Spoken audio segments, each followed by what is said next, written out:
Let's do question number first of exercise 11A, that is line segment ray and line. Question number first करने से पहले मैं आज तक के चैप्टर 10 तक ऑलरेडी पोस्ट कर चुकी हूँ. आप मेरी साइट www.elearnmaths.in पे जाके देख सकते हैं. चलिए करते हैं क्वेश्चन नंबर फर्स्ट में कह रहा है name all the line segments in each of the following figures. Line segments बताना है कि इन सारी फिगर्स में कौन कौन सी लाइन सेगमेंट्स हैं. तो कैसे पता चलेगा? देखिए लाइन सेगमेंट क्या होती है. लाइन सेगमेंट्स वो लाइन होती हैं जिनकी लेंथ डेफिनेट होती है, जो आगे एक्सटेंड नहीं की जा सकती, राइट. जैसे कि देखिए अगर आप यहाँ पे देखेंगे, यहाँ पे वाई एक्स कहें या एक्स वाई कहें, एक डेफिनेट लेंथ है, इसको आगे एक्सटेंड नहीं किया जा सकता ना एक्स की तरफ, क्योंकि यहाँ पे देखिए डॉटेड है. डॉटेड लाइन का मतलब होता है कि ये आगे एक्सटेंड नहीं की जा सकती. इसी तरीके से यहाँ पे भी.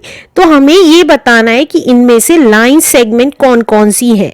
लाइन सेगमेंट वो लाइंस होती हैं जिनकी लेंथ डेफिनेट होती है और जिनको एक्सटेंड नहीं किया जा सकता.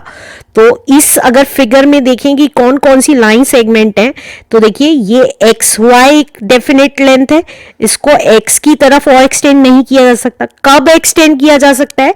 जब यहाँ पे एरो बना हुआ हो. अब क्योंकि डॉट लगा हुआ है, पॉइंट लगा हुआ है, दैट मींस इसको और एक्सटेंड नहीं किया जा सकता. तो लाइन सेगमेंट वो लेंथ है जिनको एक्सटेंड नहीं किया जा सकता है. तो हमारी कौन सी लाइन सेगमेंट हो गई? X Y. नेक्स्ट पेज पे लिख देते हैं. फर्स्ट पॉइंट में एक्स वाई हो गई लाइन सेगमेंट, और उसके ऊपर एक लाइन खींच देते हैं जो ये डिनोट करता है कि ये हमारी लाइन सेगमेंट है. और कौन सी हो गई? देखिए वाई जेड भी एक लाइन सेगमेंट है. तो X Y and Y Z are the line segment in first part. Let's do second part now. Second part में देखिए कौन कौन सी लाइन सेगमेंट है. अगर आप देखेंगे, देखिए ए से स्टार्ट कर रही हूं तो ए बी लाइन सेगमेंट है, बी सी एक लाइन सेगमेंट है, ए सी एक लाइन सेगमेंट है, ए ई एक लाइन सेगमेंट है, सी ई एक लाइन सेगमेंट है, और डी बी एक लाइन सेगमेंट है, A D B line segment है. तो सारी लिखनी है तो यहां से स्टार्ट कर लीजिए या ए बी सी से स्टार्ट कर लीजिए, किसी से भी स्टार्ट कर सकते हैं. तो देखिए ए बी सेकेंड पार्ट में ए बी लाइन सेगमेंट है, बी सी लाइन सेगमेंट है, ए सी लाइन सेगमेंट है, और कौन सी थी? ए ई लाइन सेगमेंट है, ए ई लाइन सेगमेंट है, सी ई लाइन सेगमेंट है, इसी तरीके से ए डी लाइन सेगमेंट है, और डी बी भी लाइन सेगमेंट है, राइट. एक चीज ध्यान दीजिएगा, अगर आप कहें बी ई क्या लाइन सेगमेंट है, नहीं, क्योंकि ये बी और सी पे स्टॉप हो गई है लाइन, तो इसलिए बी सी से आगे दूसरा पॉइंट स्टार्ट हुआ है, तो इसलिए सिर्फ बी सी ही लाइन सेगमेंट कहलाएगी और सी ई लाइन सेगमेंट अलग अलग पॉइंट कहलाएगा, राइट. तो ये थे हमारे सेकेंड पार्ट के लाइन सेगमेंट. अब हम थर्ड पार्ट के देखते हैं कि थर्ड पार्ट में कौन कौन से लाइन सेगमेंट्स है. तो देखिए यहाँ पे पी क्यू लाइन सेगमेंट हुआ, पी आर लाइन सेगमेंट हुआ, पी एस लाइन सेगमेंट हुआ. पहले ये लिख लेते हैं. थर्ड पॉइंट में हमारा हमने देखा पी क्यू लाइन सेगमेंट हुआ, पी आर लाइन सेगमेंट हुआ, और पी एस लाइन सेगमेंट हुआ. अब इसी तरीके से क्यू से देखिए, क्यू पी कहें या पी क्यू कहें, वो ऑलरेडी लिख चुके हैं. यहां से क्यू आर लाइन सेगमेंट हो गया और क्यू एस लाइन सेगमेंट हो गया. तो हमने लिखा क्यू आर लाइन सेगमेंट हो गया और क्यू एस लाइन सेगमेंट हो गया. और इसी तरीके से अगर आप देखेंगे आर एस एक लाइन सेगमेंट हो गया, आर एस लाइन सेगमेंट हो गया. अब आप कहेंगे आर से आर पी क्यों नहीं हो सकता? हमने अभी अभी पी आर कहें या आर पी कहें, बात एक ही थी, इसलिए डबल डबल नहीं लेंगे, सिंगल टाइम ही लेंगे कोई भी एक पॉइंट. तो हमने इसको पी क्यू और पी आर पी एस, इसी तरीके से क्यू आर क्यू एस माना, क्यू पी ऑलरेडी ले चुके थे. इसी तरीके से आर एस मांगा ना, क्योंकि क्यू आर और पी आर ऑलरेडी ले चुके थे. तो this is answer number first. Let's do question number 2 of exercise 11A, that is line segment ray and line. Question number 2 is identify and name the line segments.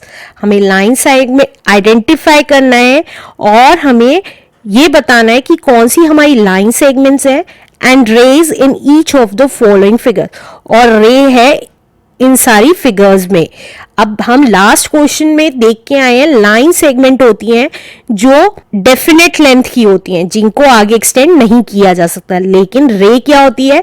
रे ऐसी line होती है जिसको हम आगे एक्सटेंड कर सकते हैं। देखिए इस टाइप का एरो होता है और लाइन सेगमेंट में एरो नहीं होता है, सिंपल सीधी लाइन होती है। तो मैंने आपको स्पेसिफाई करने के लिए यहाँ पे स्पेसिफाई कर दिया है ऊपर ही कि लाइन सेगमेंट का मतलब सिंगल लाइन विद 2 डॉट्स, मतलब जिसका डेफिनेट लेंथ है, और रे का मतलब एक डॉट से स्टार्ट होके एक एरो होना और एक ही लाइन में कहीं तक भी एक्सटेंड की जा सकती है, लेकिन एक ही डायरेक्शन में, राइट। तो अब फर्स्ट पार्ट देखते हैं। फर्स्ट पार्ट में देखिए ये एक फिगर दे रखी है। अब इसमें कहाँ कहाँ एरो है? सी पे एरो है और डी पे एरो है। तो रे हमारी एरो वाली लाइन होती थी, तो ए सी एरो वाली लाइन है और बी डी एरो वाली लाइन है। लेकिन ए बी देखें तो कौन सी लाइन हुई? लाइन सेगमेंट, क्योंकि दोनों एक डेफिनेट पॉइंट तक की है।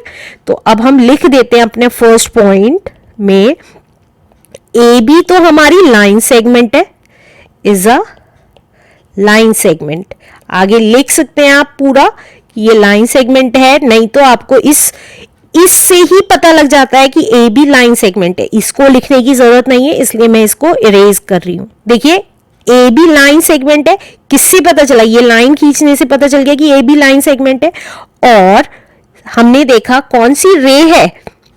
ए सी और बी डी रे है, तो ए सी रे है, रे पे एरो लगता है, और बी डी हमारी रे है, उस पे भी क्या लगता है? एरो लगता है। ये थे हमारे फर्स्ट पार्ट के answers. Let's do second part now. Second part में देखिए रे कौन कौन सी है? ई एफ, यहां पे एरो है, यहां पे एरो है, यहां पे एरो है, तो ई एफ रे हो गई, जी एच रे हो गई और पी क्यू रे हो गई। तो यही लिख दिया हमने, ई एफ रे हो गई और जी एच रे हो गई। रे को जी एच ही कह सकते हैं, एच जी नहीं कह सकते। अगर आप जी एच लिखेंगे तो वो करेक्ट होगा, लेकिन अगर आप एच जी लिखेंगे तो वो रॉन्ग हो जाएगा। वो आप मेरे इंट्रो पार्ट में देख सकते हैं, क्योंकि रे हमारी जी से स्टार्ट हो रही है और एच से आगे एक्सटेंड हो रही है। और लास्ट पॉइंट है हमारा पी क्यू, एक रे है। और हमारी लाइन सेगमेंट्स कौन कौन सी हैं? लाइन सेगमेंट देखिए ई जी कह सकते हैं, ई पी कह सकते हैं, इसी तरीके से जीई ऑलरेडी हो चुका है ईजी के थ्रू, तो जीपी कह सकते हैं, राइट। तो हमने कहा ईजी हमारी लाइन सेगमेंट है, ईपी हमारी लाइन सेगमेंट है और जीपी हमारी लाइन सेगमेंट है, right. Let's do third part now. Third part is, third part में देखिए एरो किधर आ रहा है? ये दोनों एरो हैं, तो इसका मतलब एल एम और पी क्यू क्या हो गए? हमारे रे हो गए। तो हमने लिखा एल एम रे हो गई और पी क्यू हमारी रे हो गई। और लाइन सेगमेंट कौन कौन से हो गए? देखिए लाइन सेगमेंट अगर आप देखेंगे ओ एल और ओ पी क्या हो गए? हमारे लाइन सेगमेंट हो गए। तो हमने लिख दिया ओ एल और OP are the line segment. इसके ऊपर लाइन लगाना ना भूलें। आंसर